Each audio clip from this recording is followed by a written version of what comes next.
بسم اللہ الرحمن الرحیم۔ ربی اشرح لی صدری ویسر لی امری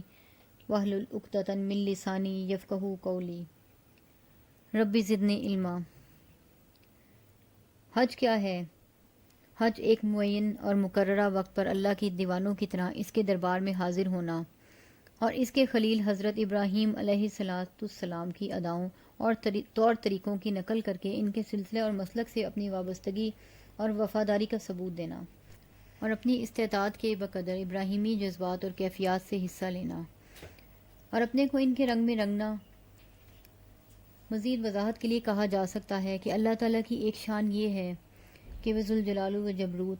احکم الحاکمین اور شہنشاہ کل ہے، اور ہم اس کے عاجز و محتاج بندے اور مملوک المحکوم ہیں۔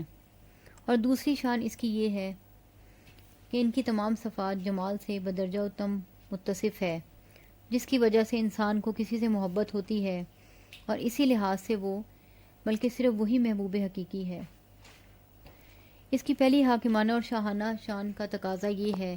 کہ بندے اس کے حضور میں ادب و نیاز کی تصویر بن کر حاضر ہوں۔ ارکان اسلام میں پہلا عملی رکن نماز اسی کا خاص مرقع ہے، اور اس میں یہی رنگ غالب ہے،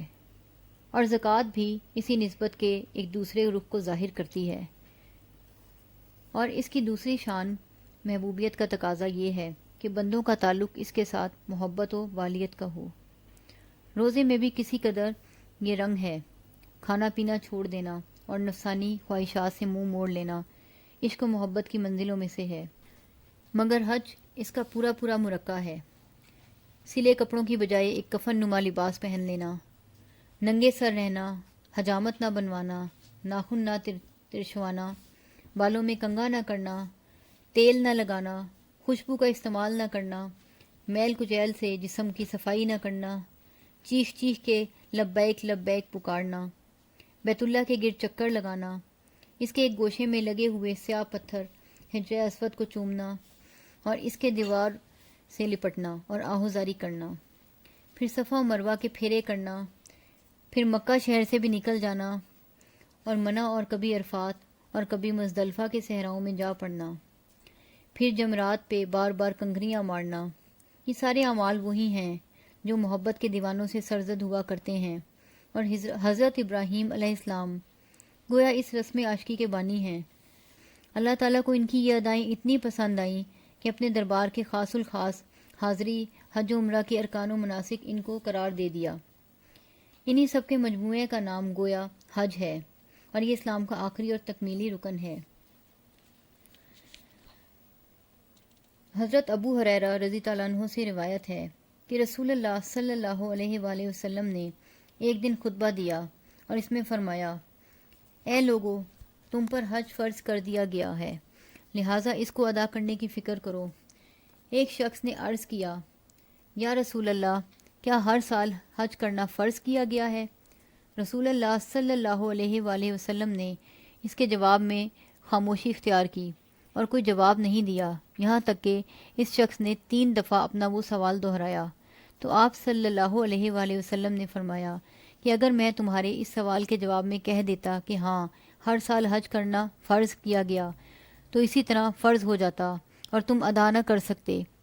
اس کے بعد آپ صلی اللہ علیہ وآلہ وسلم نے ہدایت فرمائی کہ کسی معاملے میں جب میں خود تم کو کوئی حکم نہ دوں، تم مجھ سے حکم لینے اور سوال کر کے اپنی پابندیوں میں اضافہ کرنے کی کوشش نہ کرو۔ تم سے پہلی امتوں کے لوگ اسی طرح تباہ ہوئے کہ وہ اپنے نبیوں سے بہت سوال کرتے تھے اور پھر ان کے احکام کی خلاف ورزی کرتے تھے۔ لہٰذا میری ہدایت تم کو یہ ہے، جب تم میں